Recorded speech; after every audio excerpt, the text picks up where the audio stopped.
अस्तु भगवान विश्वेश्वराय महादेवाय त्रयंबकाय त्रिपुरांतकाय त्रिकाग्निकालाय कालाग्निरुद्राय नीलकंठाय मृत्युंजयाय सर्वेश्वराय सदाशिवाय श्रीमन महादेवाय नमः। हर हर महादेव। प्रभुर कृपाয় সকলে ভালো থাকবেন। সব মায়েদের জন্য একটা খুব সুন্দর উপায় নিয়ে এসেছি আর কিছু কথা নিয়ে এসেছি।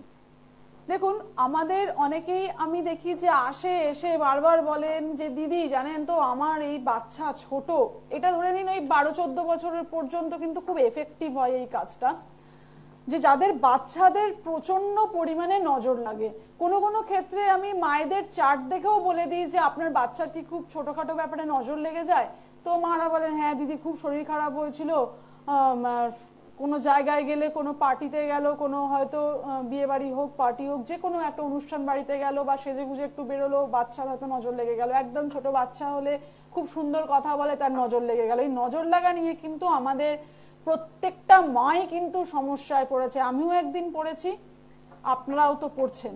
তো সেই জন্য আজকে আমি যেটা বলতে এসেছি সেটা হচ্ছে যে এই আপনার ছেলেমেয়ের যদি নজর লাগে তাহলে কোন উপায় আপনারা এই নজর লাগা থেকে আপনার সন্তানকে রক্ষা করবেন। দেখুন, নজর লাগা হচ্ছে একটা নেগেটিভ ভাইব্রেশন। মানে আমার যদি কোনো জিনিস খুব ভালো লাগে, এখনকার কলিযুগের মানুষের ক্ষেত্রে সেটা খুব নেগেটিভ চোখ চলে যায়, সেটার জন্য কিন্তু এফেক্ট বাচ্চার শরীরের ওপরে হয়ে যায়। কোনো কোনো ক্ষেত্রে দেখবেন আপনার ছেলে হয়তো বেশ বড়, 17-18 বছরের ছেলে বা মেয়ে, দেখতে সুন্দর, খুব ভালো পড়াশোনা করে, সে খুব ভালো পড়াশোনা করে, সেটাতেও দেখবেন নজর লেগে যাচ্ছে। বারবার বারবার বলতে বলতে তার কেরিয়ারটা কোনো একটা জায়গায় দেখা যাচ্ছে একটুখানি ডিস্টার্ব হয়ে যাচ্ছে, হঠাৎ করে সে কিছুদিনের জন্য অমনোযোগী হয়ে যাচ্ছে সাডেন, এটাতেও কিন্তু আমি কোনো কোনো ক্ষেত্রে নজর লাগা দেখতে পাই। তো আজকে আমি যেটা বলবো সেটা হচ্ছে ওই 14 বছর পর্যন্ত, একদম ছোট বাচ্চা থেকে শুরু করে 14 বছর পর্যন্ত আপনারা এই উপায়টা খুব ভালোভাবে করতে পারেন এবং এতে কিন্তু নজর দোষ অবশ্যই দূরীকরণ হবে। প্রথম একটা উপায় বলি, সেটা হচ্ছে তেঁতুল গাছ। আমরা প্রত্যেকেই চিনি এই তেঁতুল গাছের 3টে পাতা, তেঁতুল গাছের 3টে গোটা পাতা, মানে ওই ছোট ছোট পাতা ছিঁড়বেন না, 3টে তেঁতুল গাছের গোটা পাতা নেবেন। শুক্লাপক্ষের যে কোনো তিথিতেই কাজটা করতে পারেন। আমি মনে করি সব থেকে ভালো হচ্ছে শুক্লা চতুর্দশী, শুক্লা চতুর্থী।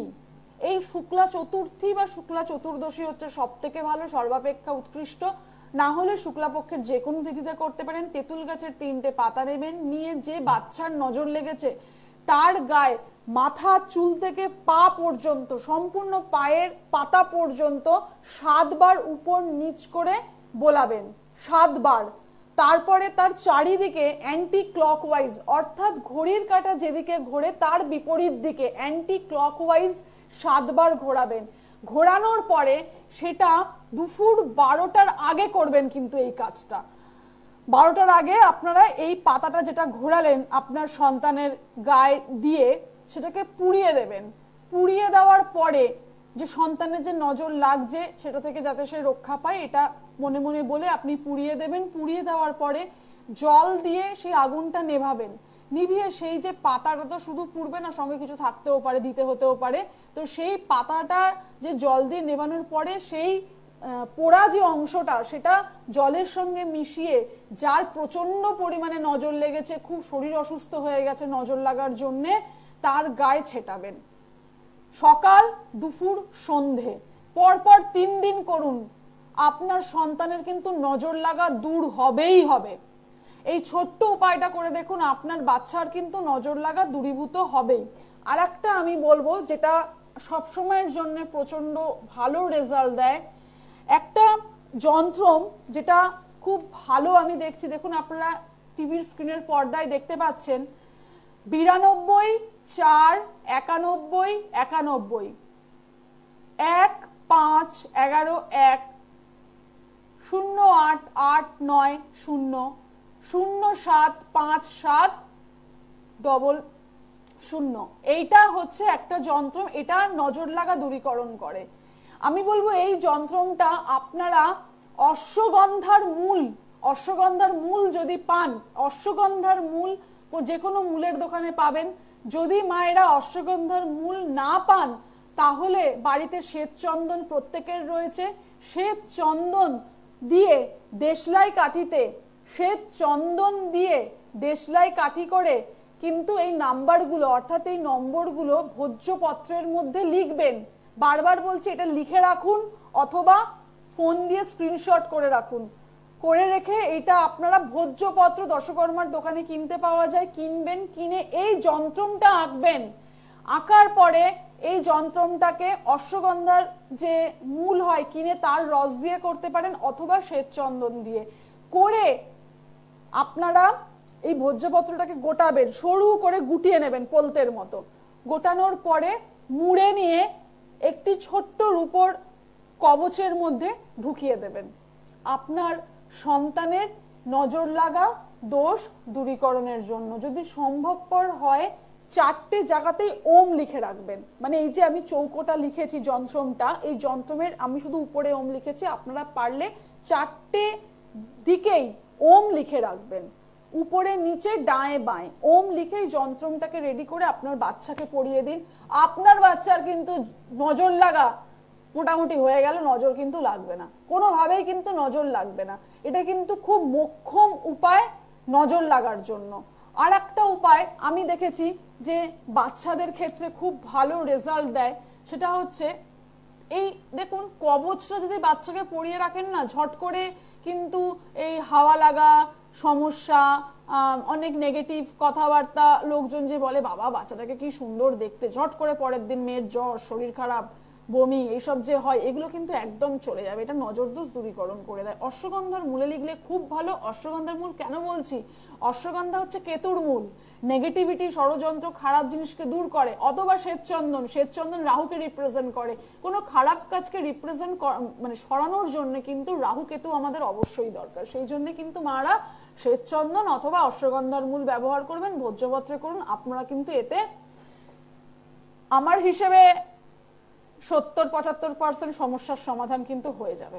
খুব ভালো থাকবেন এটা করে আপনারা সন্তানকে নিয়ে। আর একটা বলি, যে মায়েদের প্রচন্ড পরিমাণে দেখেছি সন্তানদের সঙ্গে মনোমালিন্য হয়, প্রচন্ড বাচ্চাদের সঙ্গে মনোমালিন্য হয়, বাচ্চাদেরকে বারবার বলছেন যে এই পথে যাস না, এই বন্ধুর সঙ্গে মিশিস না, এই কাজটা করিস না, বাচ্চা সেই কাজটাই বারবার করছে। যে বন্ধু বেশি ক্ষতি করবে তার কাছে বেশি যাচ্ছে, যে জায়গায় গেলে তার বেশি অবনতি হবে সেই জায়গায় সে বেশি যাচ্ছে। মা কিছু বললে মাকে ঝাঁঝিয়ে কথা বলছে। কোনো কোনো ক্ষেত্রে দেখা যাচ্ছে মা খুব ভালোভাবে কথাবার্তা ছিল ছেলে মেয়ের সঙ্গে, হঠাৎ করে যেন একটুখানি অন্য রকমের লাগছে। এই সব জায়গায় আমি বলবো যদি আপনাদের পক্ষে সম্ভবপর হয়, মায়েরা প্রত্যেকে একটা কাজ করবেন, সেটা হচ্ছে পূর্ণিমার দিন, আমাদের যে পূর্ণিমা তিথি আছে সেই পূর্ণিমার দিন যেদিনকে ফুল মুন থাকবে, খিরিকার মূল মায়েরা আনবেন, এনে ওম, এটা খিরিকার মূলটা বাটা যায়, হ্যাঁ, একটু জল, গঙ্গা জল দিয়ে একটু বাটবেন যদি কষ্ট করে বাটতে পারেন। লিখে একটি ছোট্ট ভোজ্যপত্রের মধ্যে ওম সং সোমায় নমঃ, এই মন্ত্র ওম সং সোমায় নমঃ, এই মন্ত্র ভোজ্যপত্রের মধ্যে লিখে আপনি নিজে পড়বেন। তার আগে সম্ভবপর হলে বাড়িতে যদি শিবলিঙ্গ থাকে শিবলিঙ্গর কাছে দিয়ে জপ করবেন নমঃ শিবায়, ওম সং সোমায় নমঃ। এই মন্ত্র ভোজ্যপত্রে লিখে সেই মন্ত্রটা ভোজ্যপত্রটা গুটিয়ে আপনি নিজে কিন্তু এটা আপনার শরীরে কোনো তামার মাদুলি দিয়ে ধারণ করতে পারেন। খিরিকার মূল দিয়ে লিখবেন এটা। আর এই যেটা লিখবেন এই তামার মাদুলি সমেত, না হলে হয়তো ভোজ্যপত্রটা জলে নষ্ট হয়ে যাবে। আপনার বাড়িতে শিবলিঙ্গ থাকলে বা মন্দিরে গিয়ে মহাদেবের কাছে ঠেকিয়ে আনবেন আপনার মনস্কামনা বলে। এতে করেও কিন্তু অনেকাংশে কিন্তু বাচ্চা কথা শুনবে। খিরিকার মূল কিন্তু দিয়ে কিন্তু জিনিসটা তৈরি করতে হবে, এটা কিন্তু বলে দিলাম। এতে করে কিন্তু বাচ্চা অনেকটা মায়ের সঙ্গে, ছেলেদের ক্ষেত্রে আমি বলবো এটা অনেকাংশে ভালো কাজ করবে, তবে ছেলে মেয়ে উভয়ের ক্ষেত্রেই করতে পারেন। বাচ্চারা কিন্তু খুব ভালো কথা শুনবে আপনাদের। এবং দেখুন কিছু কিছু ক্ষেত্রে মায়েদের বলে রাখি, অনেক মায়েরা বলেন এসে খারাপ লাগে, সেটা হচ্ছে ছেলে মেয়ে কোনোদিনই কোনো রকম ভাবে কথা শুনছে না, এই উপায়টা করেছি দিদি, কাজ হয়েছে তারপরে হচ্ছে না। মারা একটা জিনিস বুঝবেন, উপায় হচ্ছে আমাদের সাময়িক। যদি আপনার বাচ্চার জন্মচাটে খুব বড় সমস্যা থাকে, যদি ছন্নছাড়া যোগ থাকে, যদি বীজ যোগ থাকে, যদি তার রাহু দৃষ্ট যোগ থাকে, তাহলে কিন্তু মা আপনার বাচ্চাকে কিন্তু শুধু উপায় করলে হবে না মা, তার সঠিক প্রতিবিধান দরকার। 360 ডিগ্রি প্রতিবিধান মা, আমি বারবার বলি, শুধু একটা কবচ, শুধু একটা জেমস্টোন, একটা পাথর কিন্তু আপনার ভাগ্যকে ফেরাতে পারে না, আপনার সন্তানকে সেই শিখরে, সেই জায়গায় নিয়ে যেতে পারে না যেটা আপনি চান। সেটা করতে গেলে, আপনার মনের সমস্যাটাকে মেটাতে গেলে মা অন্তত 360 ডিগ্রি প্রতিকার লাগবে, না হলে কোনো মতেই সম্ভব হবে না। একটা মেয়ে কিন্তু একটা মেয়ের জায়গাটা আমার খুব ভালো বোঝে। আমিও কাউরির মা, আমিও কাউরির মেয়ে, সেই জন্য মা কথাটা বলছি, আমাদের সন্তানদের জন্য কিন্তু আমাদেরকে একটুখানি ভাবতে হবে কোথায় যাব না মা, এটা আপনাদেরকে বিবেচনা করতে হবে। রঙে আমি যাব না যেখানে সাদা বাটা রয়েছে সেই দিকে আমি যাব, সেটা কিন্তু মা আপনাদেরকে ডিসাইড করতে হবে। আর কষ্ট না করলে মা কেষ্ট মেলে না। তার কারণ হচ্ছে, যত আপনি, অনেকেই দেখবেন বলে আমি কোনো জপ মন্ত্র কিছু করতে পারবো না, কিন্তু মা যদি আপনার ছেলে মেয়ে পড়াশোনা না করে তাহলে মা ফার্স্ট কি করে হবে? কোনো উপায়, কোনো টোটকা, কোনো কবচ, কোনো তাবিজ, কোনো হোমযজ্ঞ মা আপনার সন্তানকে কি প্রথম করতে পারে? তাহলে সেখানে তাদেরকে পড়াশোনা করতে হয়েছে।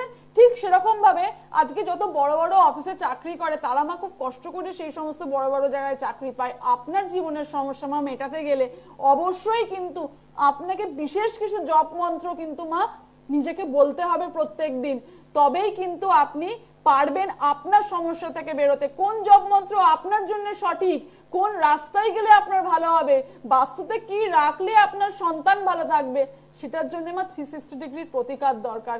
ভালো থাকবেন সবাই, উপায়গুলো করুন, সন্তানদের খেয়াল রাখুন। হর হর মহাদেব।